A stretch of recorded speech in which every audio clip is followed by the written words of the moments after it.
Shalom Bapak Ibu Saudara-saudari dalam Yesus Kristus. Kita akan mengikuti renungan harian pola pembacaan 4M yang dikeluarkan oleh Sinode Gereja Kristen Oikumene di Indonesia, GKO. Mari kita berdoa.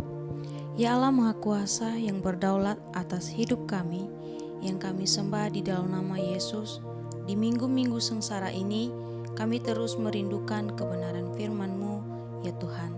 Kami percaya firman Tuhan berotoritas dalam hidup kami. Tuntun kami ya Roh Kudus, Roh kebenaran dalam merenungkan dan mengaplikasikan firman-Mu. Di dalam nama Yesus kami berdoa. Amin.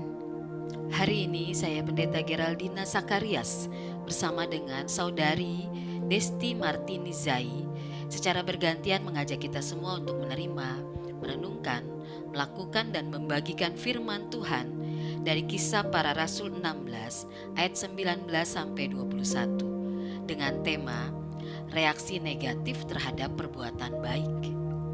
Kisah Para Rasul 16 ayat 19 sampai 21. Ketika tuan-tuan perempuan itu melihat bahwa harapan mereka akan mendapat penghasilan lenyap, mereka menangkap Paulus dan Silas lalu menyeret mereka ke pasar untuk menghadap penguasa. Setelah mereka membawa keduanya menghadap pembesar-pembesar kota itu, berkatalah mereka, katanya, orang-orang ini mengacau kota kita ini karena mereka orang Yahudi, dan mereka mengajarkan adat istiadat yang kita sebagai orang Rom tidak boleh menerimanya atau menurutinya. Perbuatan baik apa yang dilakukan Rasul Paulus di Filipi? Kalau kita baca di ayat-ayat sebelumnya, Paulus menyatakan kebenaran, yakni kabar baik tentang Yesus. Dan Paulus juga membebaskan seorang perempuan dari keterikatan dan pengandalannya dari roh tenung, karena selama ini dia dimanfaatkan oleh sekelompok orang untuk penyesatan, untuk mengadakan praktek-praktek perdukunan.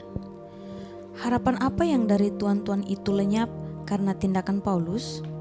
Mereka kehilangan penghasilan karena selama ini mereka mengeksploitasi perempuan tenung itu untuk meramal, membaca nasib orang sebagai praktek-praktek perdukunan yang menyesatkan hidup orang. Dan zaman sekarang ya kita bisa lihat masih bisa ada dukun, tukang ramal, dan lain-lain sebagainya. Hal apa saja yang mereka lakukan terhadap Paulus dan Silas akibat kebenaran yang mereka perbuat? Mereka menangkap Paulus dan Silas, lalu menyeret mereka ke pasar untuk menghadap penguasa. Setelah itu mereka membawa keduanya menghadap pembesar-pembesar kota itu, dan tuduhan yang tidak mendasar dengan mengatakan orang-orang ini mengacau kota kita ini karena mereka orang Yahudi dan mereka mengajarkan adat istiadat yang kita sebagai orang Rom tidak boleh menerimanya atau menurutinya. Disinilah kita melihat bahwa setiap kali Injil diberitakan dengan cara apapun, selalu saja ada orang-orang yang berusaha untuk mencekalnya. Orang bereaksi negatif dengan caranya untuk menutup jalannya pemberitaan Injil. Mengapa? Karena banyak alasan. Bisa saja karena ada saingan pengajaran baru dan mempengaruhi para pengikut yang bisa beralih. Itu menjadi alasan dari tuan-tuan yang memiliki perempuan petenung yang merasa ada saingan-saingan baru dalam penguasaan wilayah dan orang yang mereka kuasai. Bisa karena kehilangan penghasilan.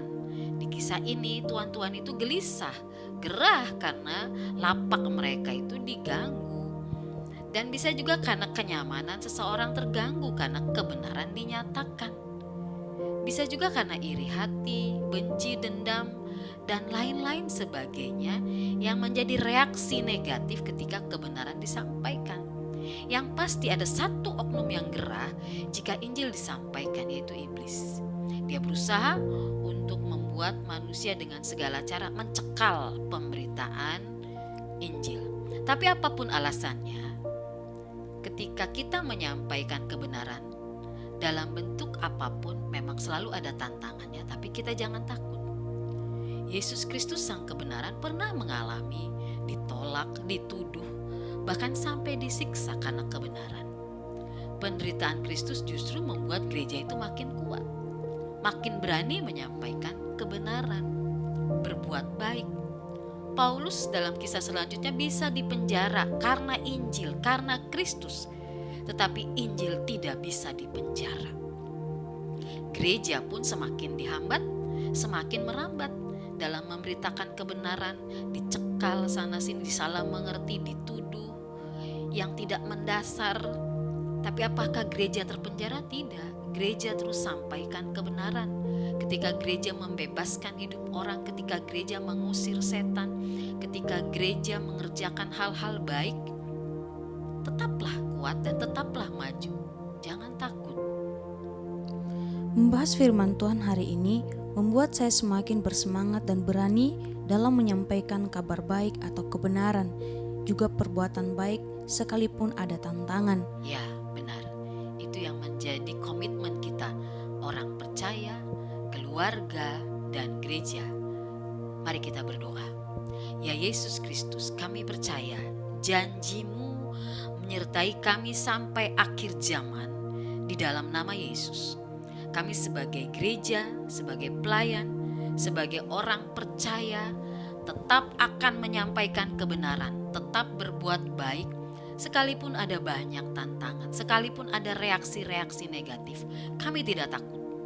Biarlah roh kami terus menyala-nyala di dalam melayani Tuhan, dan kami tidak jemu-jemu berbuat baik karena nama Yesus. Di dalam nama Yesus kami berdoa. Amin.